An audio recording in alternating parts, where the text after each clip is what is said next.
So, I may be a little bit late to the party, I'm sorry about that, but let's talk about Sweden, shall we? This is basically my first ever attempt on doing a review video on a WRC rally, so my format probably isn't that well structured, so I'm always open for any sort of constructive criticism, so if you have any kind of feedback you want to give to me, then please let it down in the comments. I try to improve this format as the season goes along. So, yeah, this is basically my first attempt, a bit late, and I kind of missed the Monty Rally, so, well, shit happens, right? That's life. So, what I'm gonna do here is I'm just gonna talk about every single Rally 1 driver, so including Lorenzo Bertelli, and I want to talk a little bit about the WRC2 class and a tiny bit about the Junior WRC, and maybe at 1 or 2 points I think about that I just want to mention, which aren't a part of any sort of class, so maybe some random events or some sort of chaos. So let's dive in, and we start with the winner. Esa-Pekka Lappi. You know, I like this guy a lot, and I have to be honest, I kind of cheered for him when he took the victory. You know, he had a collected drive. He did really well on Friday to be in a prime position for the win.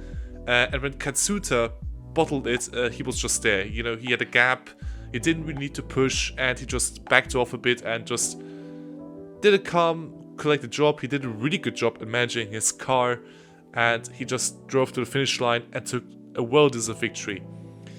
You know, he wasn't the fastest on Sunday, of course, but, you know, there's the main issue on this point system here. He took a well-deserved victory and he still scored less points than the car behind him, so that doesn't make any sense at all, you know, FIA. But still, I think Esa-Pekka Lappi is probably one of my mans of the weekend, but the man of the weekend itself, with the point system, is Elfyn Evans. He had a spin on stage 3, but he didn't do many mistakes after that anymore. He calmed down, he was focused on just maximizing his road position, and just he took it. You know, he had a bit of trouble fighting against Aran for more, but we come to that. But at the end, he beat him on Sunday. Was still scoring the 13 points from Saturday. But his Sunday, man, it was really good. He was the fastest on that day, not in the power stage, however, as Calibre from Para was just a bit too fast. But still, he scored 11 points on Sunday alone, so he scored more points than Lappi, and most importantly, more points than Thierry Neuville. So that's really good for his championship hopes. So if he can build up from this, then I think Elfyn is definitely the guy to win the championship. Well, now we're going to talk about the guy who surprised me the most so far during the season. Adrien Fourmont. I didn't really expect that much. I just, you know, when I saw the lineup from M Sport, just realized, okay, this is going to be a messy season for them. And to be honest, I think Fourmont kind of surprised me. I mean, he had a terrible 2022. Yeah, I mean, he was not good that season. But during 2023, when he took a step down to the WRC2 class, driving the Fiesta, you could see that he was actually getting more consistent results, and he was driving a bit more consistently, with some decent speed, of course. And, you know, I think that M Sport did the right call to promote him back to the WRC top class, and he really showed in Sweden what he could do. I mean, he was really good on Saturday. He even set a faster stage time, and, you know, Adrien, if he keeps that rhythm up, then I think he could have a solid season. He won't challenge for the championship, as I think that M Sport is just not good enough for that, but I think that Adrien has a really good chance at maybe surprise a few people.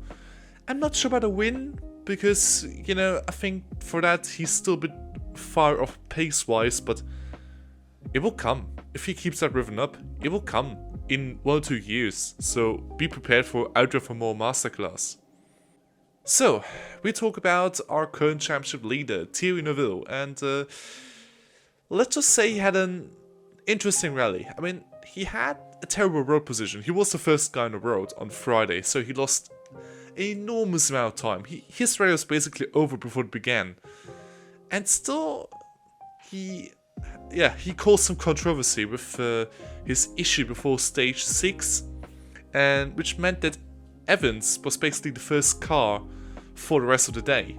And I'm not sure if that was just tactical to kind of steal Evans some points in a desperation move, but if that really was an issue, then okay, fair enough.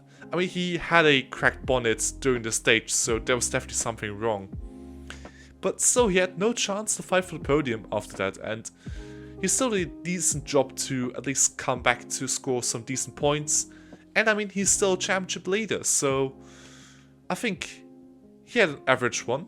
It's alright. I mean, he could have just crashed out again, like he usually does, so I think we shouldn't really complain about that. Just a quick word about our privateer driver Lorenzo Bertelli. He was once again back in the Toyota Yaris, this time in the factory colors, and well, whilst it's cool to see him back, I just don't want to see him in a factory livery, because Bertelli, as much as I like privateers, shouldn't be in factory colors. He should be in a privateer colored Phagmati car with a team name as well, and you know, this would just make more sense to me than just him using a factory color. It would be like Jordan Zerides getting a Red Bull livery, which also does make sense. But well, I mean, Bertelli still scored a top 10 finish for the first time in his WRC career, I think. His best result in Sweden. I think he did have some top 10 results before, but not in Sweden, so that's my point. So, I mean, he did nothing spectacular, he was just there, and he did nothing wrong, so... Next up we have our rookie in the field, Gregoire Münster, and, you know, I would say you could definitely tell he was learning. I mean, Lappi described his lines as terrible on one of the stages. And unfortunately for him, for Greg, he suffered a puncture as well on stage 4. And then unnecessarily went off on stage 15, so he was already out of the question for points. And you know, he was not good on Sunday, so he really scored none, which is a bit of a shame. But I think with some luck on Friday and Saturday, with all the chaos happening on Friday, he could have at least scored a few points. And this is a big shame, because, you know, Greg, he, apart from the mistakes, he had a clean run, apart from a few offs here and there, but I mean, he is just learning. He's a rookie, come on, just give him some time to develop. And I mean, you know, as long as it doesn't crash out the car too much in a similar fashion as Liu Bei did last season, you know, he can just do whatever he wants. So now we come to the 3 drivers who had to do a super rally, and first up is Kalle Rovanperä. I mean, he was really quick in the first 3 stages. I mean, he was already in the lead, and I really expected him to win, like I think everyone did. But when I heard on stage 4 he damaged his radiator and retired for the day, I was in shock because I couldn't believe it that he did it. You know, I would consider him an alien during the last 2 seasons. I still do now, but I guess even aliens do some mistakes, and well, that was a bit of a shame, but he still did really well on Sunday. I mean, he scored 11 points for the team, which is important for the Manufacturers' Championship, because Hyundai and Toyota are still quite close, and I think Kalle's performance on Sunday really helped, and the pace was also quite strong, so without that mistake, I think he would have won the rally in style, and we would be talking about an SAPEC and Lappi Masterclass at the end, so I think it's good for the fans. Now, Oyt Tanak. Yeah, his season didn't start well. I mean, he had some issues in Monte Carlo, he wasn't as quick as Nerville, and now in Sweden, he was in top 3, which was good, but yeah, he damaged his radiator as well, on the same stage as Rovanperä, so yeah, he was already out then again. And also, he just wasn't as good as Kalle, and I think that all the Hyundais, except maybe for SAPEC's consistency, weren't that quick against the Toyotas. I mean, the Toyotas were just lightning quick on the Swedish stages, so I think it was just a general Hyundai problem, but you know, Oyt yeah, he wasn't that good on that rally. I expected a bit more for him. And I do expect now even more for him for the next couple of rallies, because I expect him to be a champion. So, you know, he needs to perform to at least show his worth as a former world champion. So I expected more. Maybe I'm just wrong and I'm just a bit biased because I'm an Oitanek fan, but, well, let me know in the comments. What do you think about Oitanek? Well, we talk about one of my punchbacks in the past. Takamoto Katsuta.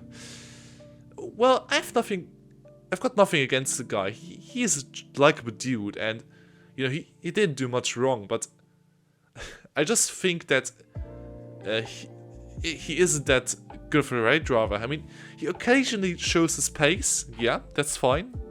And he even scored a podium with Kenya, so he's decent, but he's not great. And this bottle job just proves to me again that Katsuta, in my eyes, isn't worthy of a full-time seat. Because Taka really did a good job.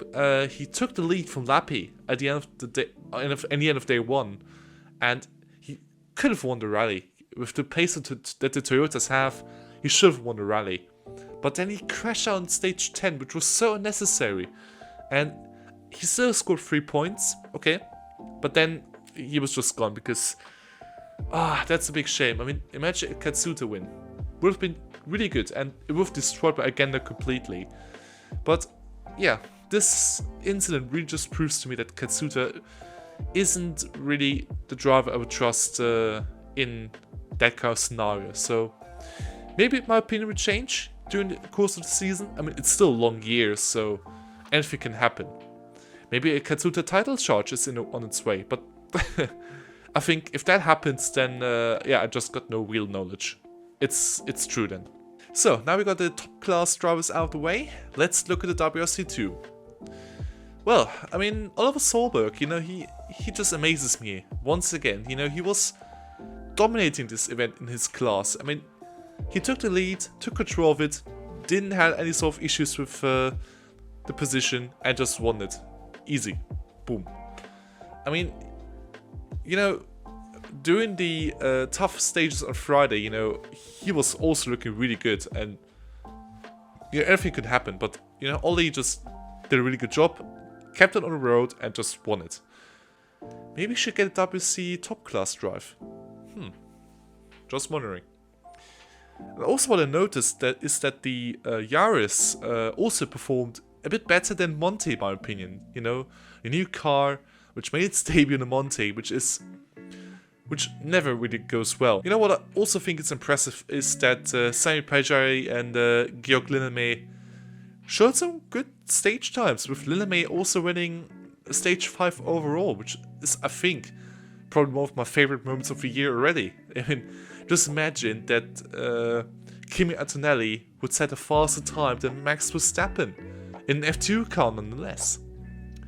It will never happen, but imagine the scenes.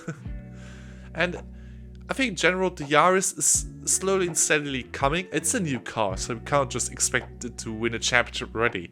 It would be quite harsh, but, you know, just give it some time and maybe it will come during the end part of the season. And I think the same applies to Hyundai. I mean, Hyundai hasn't got a new car. It's still the same car they introduced a few years ago. But it just didn't look that quick in the first 2 rallies. And now even with Emil Lindholm, a former WC2 champion, it still doesn't work out. I mean, you know, I think that Lindholm's got quite a lot of talent, and I think he's just wasting at the moment with Hyundai.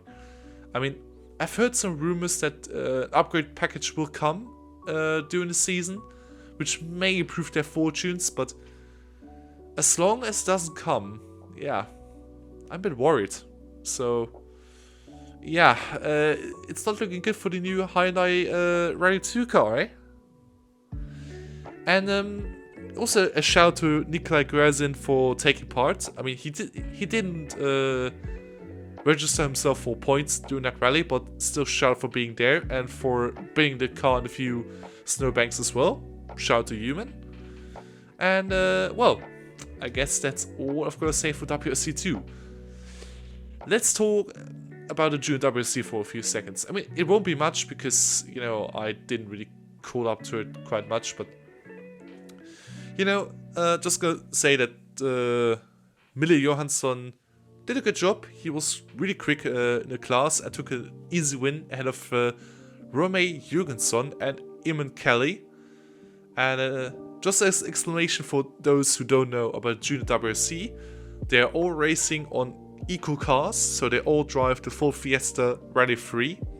It's a four-wheel drive car, unlike in the past where they used a front-wheel drive car, so they stepped out in that regard. They don't do the whole season, they only pick a few rallies where they participate, and it's not like in WRC2 where you can enter as many rallies as you like, but you're only registered for 7. No, it's a few rallies where the Junior WRCs will appear and they have their own championship to fight for. And also for the German fans, of course, and also for me as German, I have to notice that, yeah, it has been a solid show for Fabio Schwarz. I mean, he was first at one point and he was running the top 10 overall, but unfortunately crashed out in stage 16, so that's no points for you. Overall, this rally has been really good. I mean, just the general chaos with a Rally 2 car winning a stage, the retirements of Rothenpera and Tanak, the scenario of Lappi and Kitsuta fighting for a win until Taka bottled it, and just a former podium, which is something I really hope for a long time. And, you know, it's an M-Sport podium as well, so it's much better than I predicted. So I'm happy. It was a good rally, and I really enjoyed it to watch, and I hope you did too. So, yeah. Next up is Kenya, which is at the end of March, so it's still a long way to go. And for me, it's a bit too long. I kind of want it now, because I'm too much of a WRC fanboy at the moment. But, you know, I think it will be an entertaining season, that's for sure. And if the high and keeps it up, and it does break down, then we really have a good shootout between Elfin and Thierry. So, well, that's all for this video. So, thank you guys for watching. I hope you liked my format. And as I said, if you have any kind of feedback for this idea I have, then please drop it down in the comments below. I try to address all of that in the future episodes. So, when we cover up the next couple of rallies, when I even do some reports on maybe all the rallies, also, or just general feedback on other series when I want to talk about Formula 1 or MotoGP when it begins in Qatar, maybe even WEC, which is also starting really soon. So yeah, just drop your feedback in the comments, and I guess we see us next time for another video. So until then, have a good day, have a good evening, or have a good morning whenever you watch the video. So have a good one. Bye.